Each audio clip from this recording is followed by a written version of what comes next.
Welcome to the Echo Sportscast. I'm Paul McLean. I'm Dave Dale, and this is number 5. Glad to be here.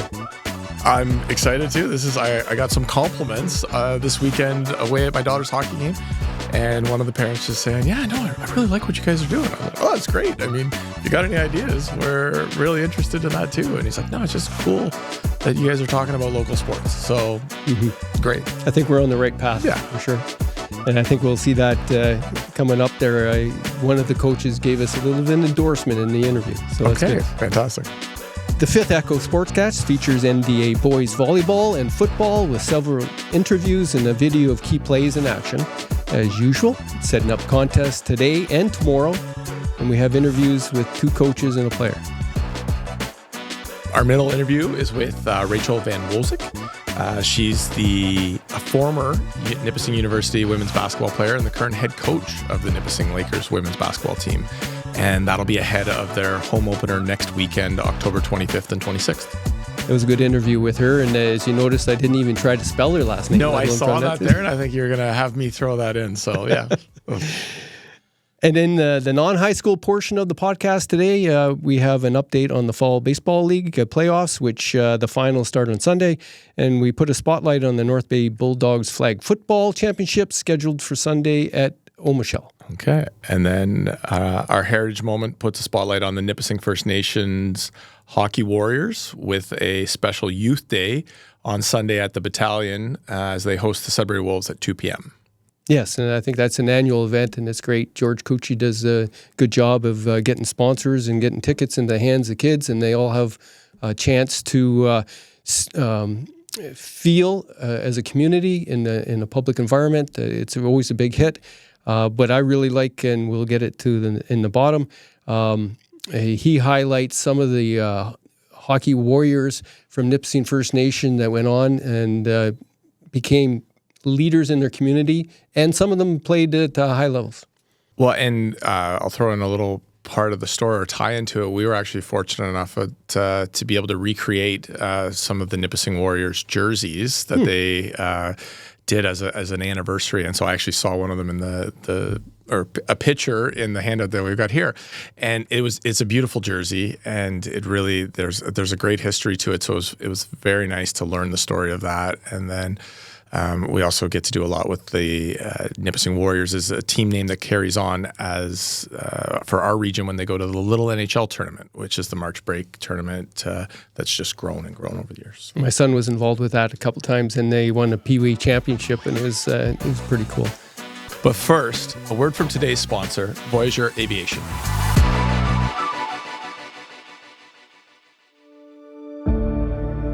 Founded in 1968, Voyager Aviation is a proud member of our community, providing worldwide aviation services from our headquarters right here in North Bay. If you're looking for a challenge, change, or want to expand your current career in aviation, Voyager is hiring for a wide range of technical and non-technical roles, including pilots, aircraft maintenance personnel, corporate administration, machinists, supply chain professionals, and more. Be part of a workforce that is over 400 strong, supporting humanitarian, government, defense, and civil aviation operations around the world. For a career in aviation and beyond, learn more about open positions and career paths at voyav.com.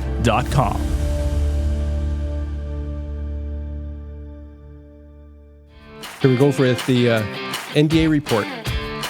Chippewa Ravens are hosting the boys volleyball Scarlet and Gold tournament today and tomorrow, with more than 24 senior and junior teams hitting the courts, including the top Sudbury teams. I had a chance to catch up with Ravens senior coach Craig Nodwell, and he smiled when I said Ravens because he goes back. And I was at the Tuesday night game against West Ferris. Of course, they beat them 3-0. 2 different types of league players, league teams. He sets up the tournament and gives our sportscast a ringing endorsement. So here's our talk with Craig Nodwell. Yeah, what time are the finals on Friday? Well, it's a 2-day tournament, so it's Friday, Saturday, and it runs from 3 p.m. to 8 p.m.-ish on Friday. And then Saturday is day 2 of the tournament, and it'll go right from 8 a.m. right through till about 4 p.m. Finals are slated to start at 3 o'clock. But from previous years' experience, I know that will probably run a little bit later. As far as your competition, the NDA, how do you feel you're coming together? Yeah, we're coming along. Now we're 8-0 after tonight's game, and I took the guys to a tournament in Sudbury last Thursday, and we ended up playing against the 3 best Sudbury schools. And unfortunately, we lost all 3 games, but they were like 2-point games every set. So we're right there. We feel like we can compete with anybody in Sudbury, which is our ultimate goal. And but first, we got to get through the NDA, and the boys are looking really good right now. Right on.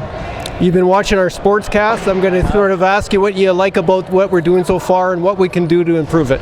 There's a huge gap in local sports coverage, and you guys are doing a great job. And you know what? You're doing a great job talking about all the sports. You know, you're in the gym covering volleyball, girls basketball. Of course, you got football coverage. You're talking about more than just beyond the sports. I saw an interview with Lisa Hutt, someone who's doing a lot of organizing on behalf of the NDA and the Algonquin Barons, and it's stuff like that counts. I think that's super important.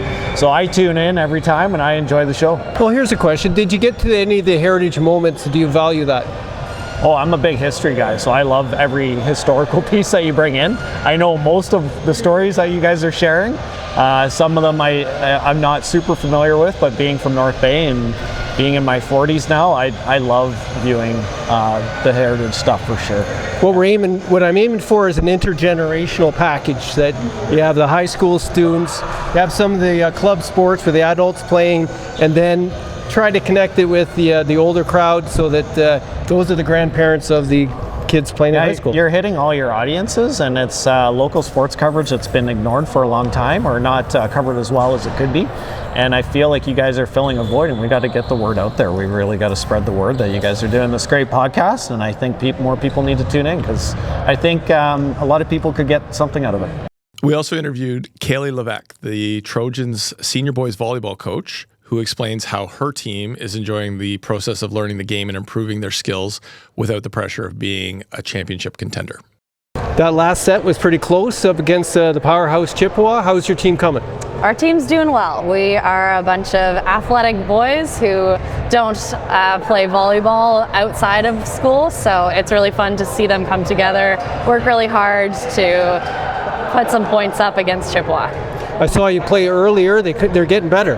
Yeah, they sure are. They've been putting in a lot of work, and it's been a learning curve, but I'm really proud of the work that they're doing.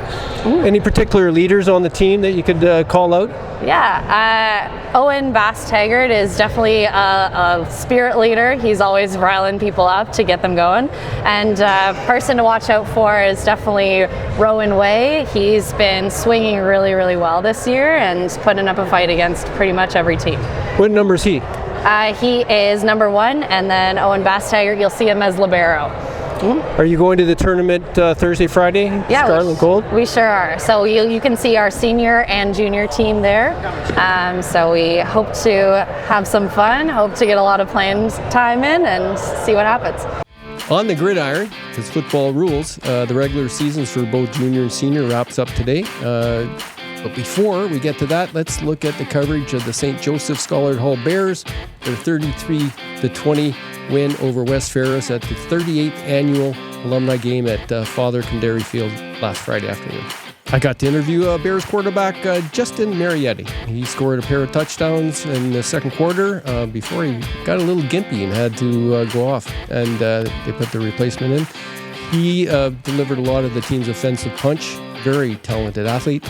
Other scores came from Peter Ferrasi and Terry Lizotte, also finding pay dirt for the win. Nick Corbeil, Wes Buell, and Austin Rapatoni had touchdowns for West Ferris. The Bears swept the season series as they won the season opener 27-13 over the Trojans at the West Ferris complex on September 20th. The Echo Sportscast had a chance to interview Marietti after game. Here's the clip. So you built up a big lead there and then gave your backup some time. I saw you limping. What's wrong? Messed up my knee a little. Took a little hard hit, but we'll be back. Just heal up. Use the bye week next week we got to heal up, practice more. We'll should fix some stuff in the second half there, but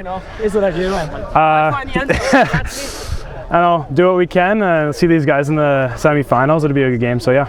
What do you guys have to change to beat the Algonquin? It looks like they're the front runner this year. Well, we definitely got to have more of a full game. Seems like we die off in the second half a lot, so we got to fix that up a lot and fix our run game. That seems to be an issue, but yeah, just play a full game is the main thing. Yeah, I was only there for the second quarter, and at the end when they scored, it looked like there was the deflation right before half. Is that part of the psychology of making sure you keep the intensity? Yeah, definitely. We just got to keep the intensity up, right? And everything. I think the big lead kind of shut some of the guys down. It's the mentality. We just got to always act like it's a 0-0 game, you know? Keep that mentality up. That's all it is. Tell me about some of your players that are stepping up and looked good this year. A few of the guys. So we got Liam Nels, 88. He's a dog out there. Peter Ferracci, number 5. He's a dog. We got 62 on the O-line. Carter Love, he's a dog. 72, normally with our yellow jersey, 72. Left tackle, he's a dog out there. Slim, our receiver on the one side, he's a dog. We got plenty of guys out here that are just able to ball out, and we just got to come together as a team and be able to win that, you know? I don't want to think too further in the season, but I always ask the players about their academic pursuits. What are you thinking of doing next year? I'd love to I'm going to Guelph next year for human kinetics, hopefully become a physiotherapist. Look to see what I can to do with that, and hopefully I can stay good as I am in school right now. The NDA senior regular season schedule wraps up this evening as the Algonquin Barons and West Ferris Trojans clash at the Mike O'Shea Field with a 7 p.m. Friday Night Lights kickoff. Algonquin is 3-0. Ferris is also 0-3. So it could be a blowout or an upset. You never know what's going to happen on the football field. Whatever does happen, it looks like the semifinal in the 3-team loop, we'll see the Bears and Trojans going at it again next Friday with time and a place to be announced. The final is scheduled Friday, November 1st. And we'll see what happens, because as these teams get more and more familiar, coaches are going to come up with strategies on what they're going to do. So sometimes going 0-2 and getting that third game can be a real difference maker. Also, if, Marietti's still a little gimpy and they put in their backup, it might be more equal, right? Mm-hmm. So you never know. In junior football, looking ahead, this afternoon, Friday, October 18th, there are 2 great matchups that will end with one team feeling the agony of defeat for the first time and another enjoying the sweet taste of victory. First up at Omischl, we have a 3:30 p.m. kickoff with the 0-3 Chippewa Ravens and the 0-3 Franco Cite Patriots. They'll compete for a win before facing each other in the quarterfinal next Friday. And next at Father Kandari Field, beginning at 5 p.m., the 3-0 Scholar Bears host the 3-0 West Ferris Trojans. The winner plays either Franco or Chippewa in the semifinals on Friday, November 1st. And the loser faces the 2-2 Algonquin in the semi on the same day. Boys volleyball, Tuesday, October 15th. Scholar won in 4 sets against Algonquin. The scores were 25-11, 25-22, 25-19, and 25-20. And I'm not sure which one that Algonquin won. Well, I'm glad you read that, because I wasn't sure which one went. That's how I got around it. I don't know. And then as well, the Mattawa Juniors beat Franco 3-0 with scores of 25-23, 25-22, and 25-22. And Franco Seniors took care of Mattawa easily 3-0 by an even wider margin. In girls basketball, we didn't get any results from Tuesday's games. But I want to set up some games that are happening next Tuesday anyways.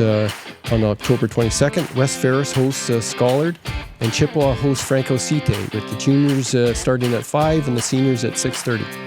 And in senior-only action, Algonquin travels to Mattawa to play FJ McElliott. Next up is our interview with Rachel Van Woezik from the Nipissing women's basketball team. My wife Lindsay and I will be heading to Buffalo to watch a Bills game this weekend with Rachel and some other friends. And when we're in Buffalo, I'm looking forward to eating some chicken wings and enjoying some blue cheese sauce with that.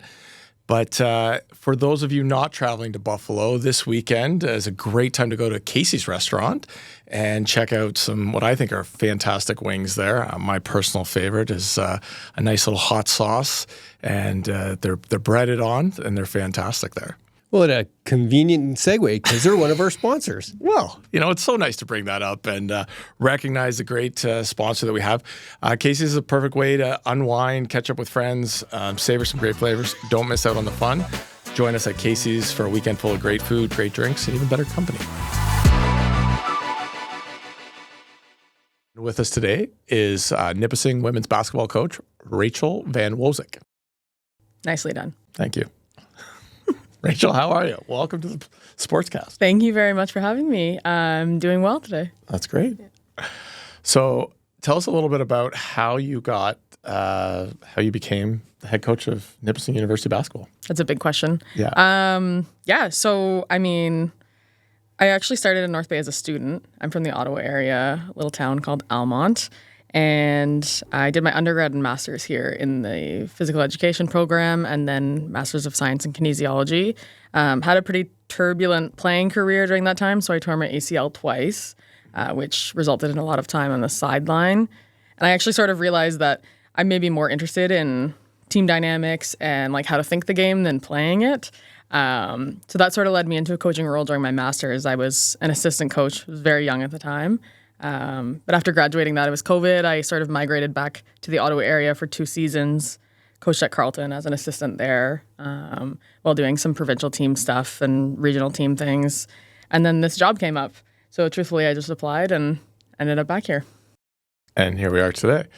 So, yeah, I definitely asked a lot in that one question, for sure. So, and probably could have started and backed it up a little bit. I mean, you were a player for Nipissing. This podcast is around NDA sports and sports that are locally. So this is great to be able to talk to you and ask about your playing career, how you sought out Nipissing as a place to play, and then ultimately ended up entering the coaching ranks. So what was it about North Bay that originally drew you to come here? So what's funny is I went even further north to Sudbury for 1 year. I went to Laurentian University there and redshirted. And to add to my injury story, I actually partially tore my Achilles when I was there. But after a season, it really wasn't the right fit for me. And funny enough, going into my second year of school, the head coach, Mark Jones, had just been hired and the basketball team was starting at Nipissing University. And I knew Marg from my time in Ottawa. That's where she was for several years, coaching at Ottawa University and a lot of youth stuff in the Ottawa area. So I don't know how she caught wind of this, but she actually texted me saying, I heard you're looking for a place to play. And I was there. Next thing you know it. So it's funny, North Bay was always this place that I would drive through, but we would just be on the highway. So we'd pass lower residence at Nipissing. Yep. And I remember being like, what is that place? Like, it looks so small and kind of because it's kind of hidden up on the hill until you get up there. And then when we actually went to campus for the first time, I was like, wow, it's really nice up here. Better than that rock Sudbury is. Oh, yeah. So, and then obviously, so you were here as a part of the first class of players, and then to come back and be the third coach in the program. What has all of your experience along the way come and brought to what you're doing as a coach and how you influence the players? Oh my goodness. I mean, I'll start by saying I don't know that there's another place I could have been a head coach at the age I got hired at. Like, I was 26 when I took the job, which made me probably the youngest head coach in the history of U Sports, truthfully. But I felt so well supported because I walked back in the building and it's literally the same athletic staff. Like, Vito's still there, Doc is still there, Rob's still there. So that was very comforting, and I knew the resources we had access to, people from the community, the Spartans basketball program. So that was all very helpful. But really, I always wanted to have this thing of leaving somewhere better than I found it. And when I was a student athlete, I don't know that I did leave a program better than I found it. You know, we still weren't a winning team at that time. Our culture was a little bit mangled, probably. So coming back here now, I feel like I'm on a bit of a mission to try to get things right and try to get this to be the program that at least I always envisioned and my teammates envisioned at that time. So it's a pretty special experience, and my values definitely align with that of the university and our athletic department. So, Well, and it definitely would be nice, like you said, to come back and have so many of those key people in place, plus the benefit of being a student and knowing so many of the faculty. Helps with recruiting, too. Helps with recruiting, Big time. So what were some of your first big recruiting, wins? Oh, man. Well, So the first year that I got hired, it was announced on May 6th. I remember that because it's Mark Berner's birthday. And truthfully, there was no time to recruit. So I went to tournaments and stuff that were happening in the summer, trying to pull like a Hail Mary, getting some like 6'5" kid here. Yeah. Nothing worked out. By that time, everyone was like, where's Nipissing? I'm going to North Idaho. Like, so the first year we actually had a very senior team. We graduated 9 players. And we got really lucky. There was somebody named Crystal Osborne on campus who was a college student at Canada and she had actually played 4 years at UNB. So we convinced Crystal to play, to do kind of like a victory lap at Nipissing and play. That really bought us a season when I had more time to recruit. And then I was on the road a lot. I'm sure Lindsay would have probably mentioned different tournaments and stuff over the first season, trying to get as many quality basketball players as we could on our roster, knowing that we were graduating so many. And I will say the first probably big wins for us, I mean, Dominique Bouchard from Timmins, but she was playing at Redmond Academy in the Toronto area. That was really big to get things going. She was our first. And then the 2 biggest recruits from that year were 2 girls from Lowell and Prep in Sudbury, Taryn Gauthier, who's now our starting point guard, and Javea Hope, who's coming back from an ACL injury right now. And they will definitely be central in the program moving forward. North Bay Echo is proud to partner with Twigs Coffee Roasters, a part of the community since 1995. Twigs offers a wide selection of quality beans, fresh roasted in-house every day. Find your favorite specialty drinks at our espresso bar. Rejuvenate with freshly squeezed juice or treat yourself to mouth-watering selections from our gourmet deli. And don't forget our irresistible fresh baked goods, including uncompromising gluten-free options. Twigs has 5 locations to serve you, from North Bay to Sturgeon Falls to Sudbury. Order online for pickup at twigs.ca. And coming soon, you'll be able to order fresh roasted coffee beans direct to your doorstep from our distribution center in North Bay.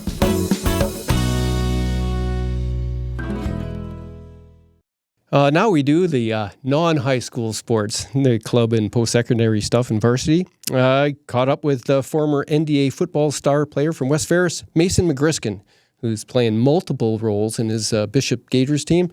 I think this is his 5th year, and they're hosting a series of U Sports playoff games, and he's loving it. Okay, Mason, your team's doing well. Tell me through it. What are you guys going to be hosting, all that kind of stuff? Yeah, so we actually we locked up first place last weekend. We had a crazy double overtime win against X. It was great for the program, great look for us. So now we're going to host all the way until national semi, until we lose pretty much. It's going to be a great time. It's your 5th year. How's your experience been going? It's been the best decision of my life going to Bishops. Really grown, matured a lot, and it's this time of life right now. Yeah, you started out with quarterback, you moved through. What are your positions this year? Okay, so this year is a little different. I'm still playing quarterback. I'm running the ball, I'm catching the ball, tackling people. I'm having a blast right now. They really got me going everywhere. So, are you taking any courses? on the side. So what are you going to come out there with as far as the degree? Degree in kinesiology. No kidding, eh? Yep. Yeah. Any plans after that? Head back here and see where life takes me. Might get into coaching a little bit, and definitely want to get into training athletes and see where that goes. Right on. Yeah. What do you think of the Trojans' performance today? There was ups and downs. I like how they came on the second half. They weren't down. They never got down on each other, which was a good sign. But some tough calls for the boys today. Right on. Yeah. Now, as far as kinesiology goes, what brought you to that? I love the gym. I love. It's funny. I love playing football. I love training to prepare for football, and I want to bring that back here, and I want to get the kids ready to play football. So. On Sunday, the place to be is Omischl if you like flag football. The Bulldogs flag football championships are going on. I haven't covered any of the games in the regular season, but it looked like they had a lot of fun with men's and women's divisions. They all have funny names. We have in the women's first place, Large and In Charge. That's in first place for the men is Team Gravel. So I'm not going to get into this in the schedule, but on Sunday at 10 a.m. They have their semifinals, and the final championship game is going to be 2 o'clock. Well, actually, the women's championship game is going to be at 11, and the men's is going to be at 2 o'clock. So be there or be square. Flag football is really starting to grow. There's a Canadore team in there, and that's like a club varsity team that they're starting up. It's become an office sport, I believe, as well. So I don't know if anybody's got flag football yet in the NBA. I'll have to check on that, but I know that that's something that's growing. And flag football on Sunday morning, like, it's a great way to just kick off your football weekend too. So a lot of people will get playing, do that, and then head home. And I've covered it before for the Nugget. I was taking photos, and I thought it was fun. I played flag football when I was a kid. We played Nerf football on the golf courses. It's just relaxing. It's a good time, and competitive. They get competitive. Exactly. And actually an Olympic sport too. I think next Olympics there's going to be flag football. So wow. I don't know exactly. I have seen some stuff where they're wondering, like, will NFL players be in it, or will the people who are like making careers out of being flag football players as the sport grows and stuff and getting into, will they be better suited for it because they understand that? I have no idea, but it'll be something to see. So flag football on the grow. Yeah. Moving on to fall baseball, Eastside Marios won over Laverock 10-1 to take a 2-0 series sweep, and Canadore sweeps the NBBA team with 2 straight games and finishing off with a 23-5 win. Best of 3 finals begins Sunday at 4 between Eastside Marios and Canadore. Game 2 is Monday at 7:30, and Game 3, if necessary, is Wednesday at 7:30. I have a confession. Okay. The reason why we don't have my video stuff is after the boys volleyball on Tuesday night, I was driving onto the overpass and I see them playing out there in the cold, and I said, no, I ain't doing that. Well, and actually, and I knew there were going to be blowouts because of the first games, right? Mm-hmm. So. Well, and I know we were leaving from Hockey for Beginner setup, and Emmett's like, "Dad, are they playing baseball at the field?" I said, "They are, but it's cold. We got to go home." Yeah, so, those crazy guys can tonight. keep it. Yeah. I'm even surprised they have fall ball here, but good on them. You know, and that's like Jacob Brown's, really behind that, the engine driving that and getting the team. And we were lucky with baseball. The NBBA team, I got to give credit. That's a bunch of kids, really, with a few adults that have, stuck around to help lead them. And that's giving those guys a chance to, hopefully be a part of our U16 and then growing into a U18 program. So those kids took a lot of lumps, but they learned a lot. And so got to give credit to them for sticking it out, and also the rest of the players in the league for, understanding and accepting what the reason is that we're doing it. So it's great. So their finals begin on the Sunday at 4 o'clock. Might be out of the battalion game, which is the First Nation youth game, which is our lead into the Heritage Moment. Wow, we are pretty good. Getting good at this.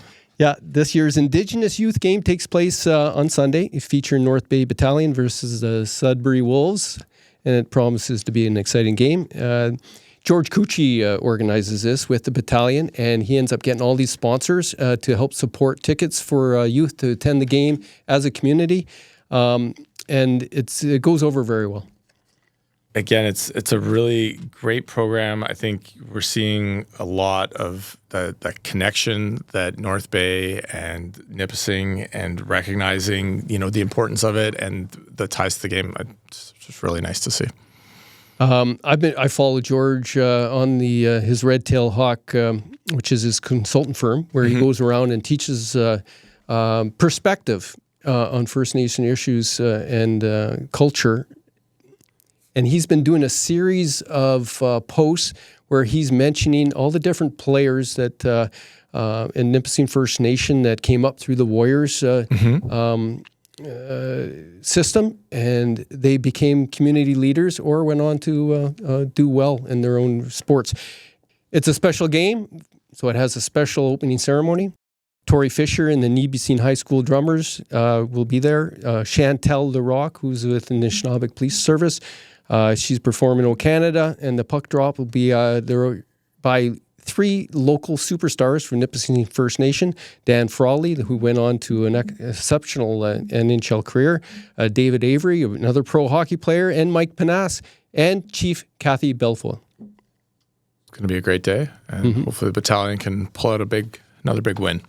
One of the posts underneath one of George's Facebook posts was a guy named Garnet Ace, and he put up a photo of himself after with the stick that Mike Penance gave it to him. Okay. And this is what he wrote, and it was really kind of cool. And this kind of talks about the impact of the leaders in the community and people looking up to hockey players, and it being a big deal for them, because the real story about the Warriors is that it gave them a chance to be a community. They all went out to the games together. It was them against the others, right? Yeah. And they found success, which helped them in other ways and gave them confidence and a little bit of swagger to be themselves and in the broader European community that we have surrounding them. For sure. That just ties back to why sport is so important, or why we think sport is so important, why I think it really does.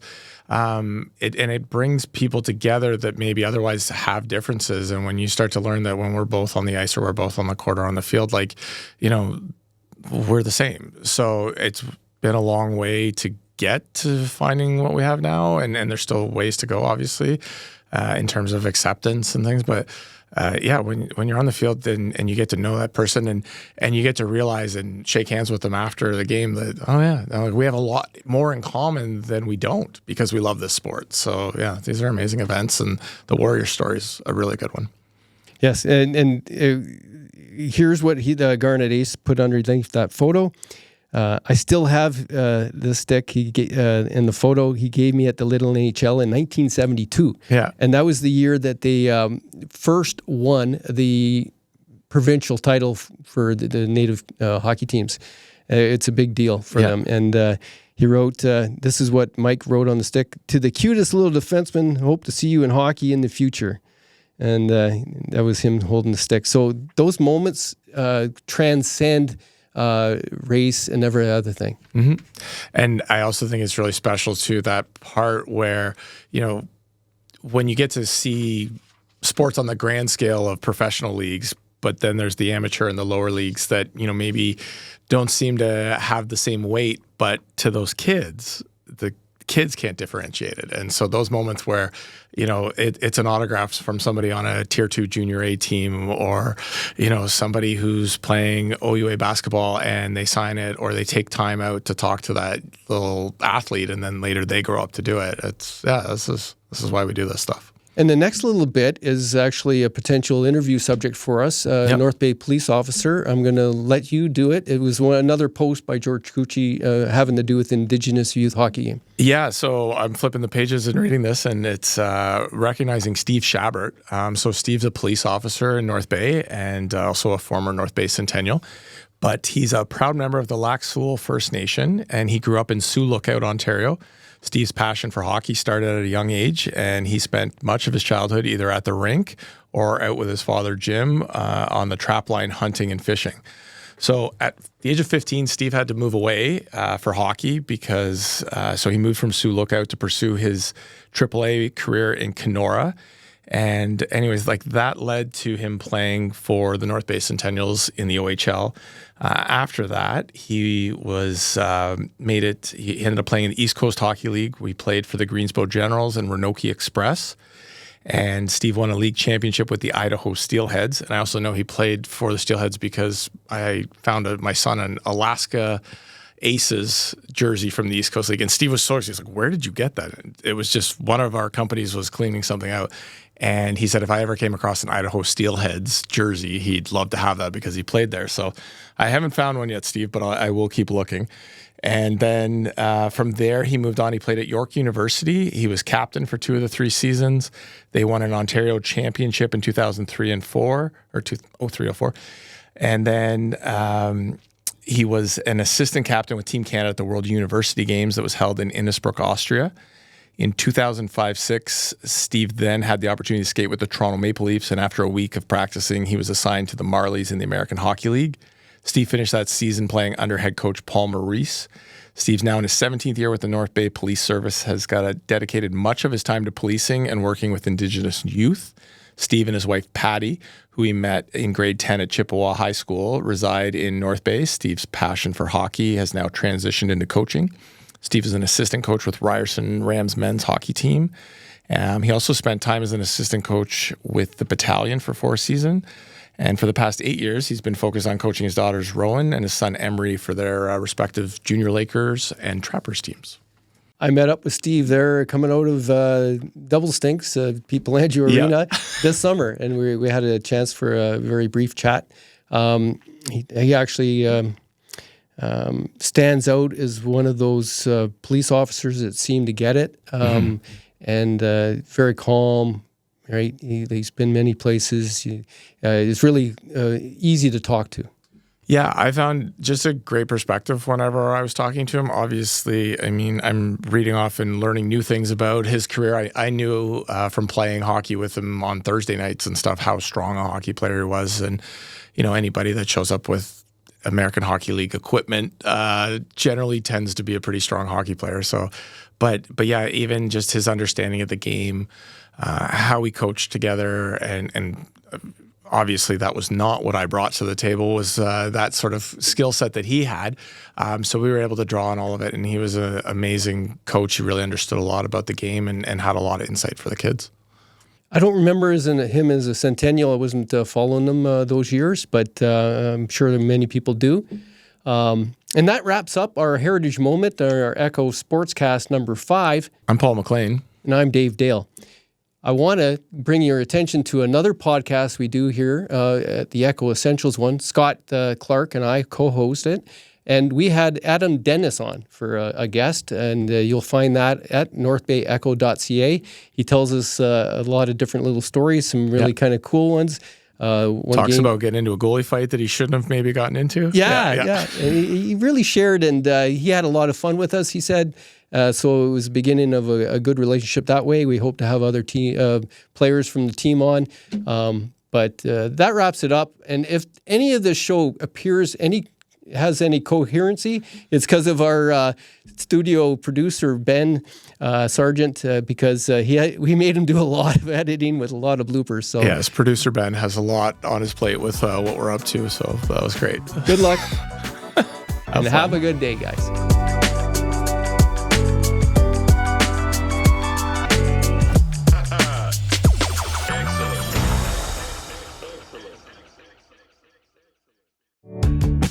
Hi, I'm Natasha Laframboise, sales representative with the Laframboise team at Realty Executives Local Group Inc. Brokerage. We are a local real estate team here in North Bay.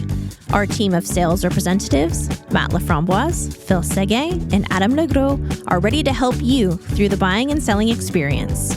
We have been providing service to the North Bay and area community for over 17 years. Our goal is to provide knowledge, support, and guidance in order to prepare your home for sale, bring it to market using multiple selling strategies, and get it sold. As a home buyer, we have 2 buyer's agents ready to help you find your home sweet home. If you'd like to know more, check us out on our website, laframboiseteam.ca. We are always happy to help.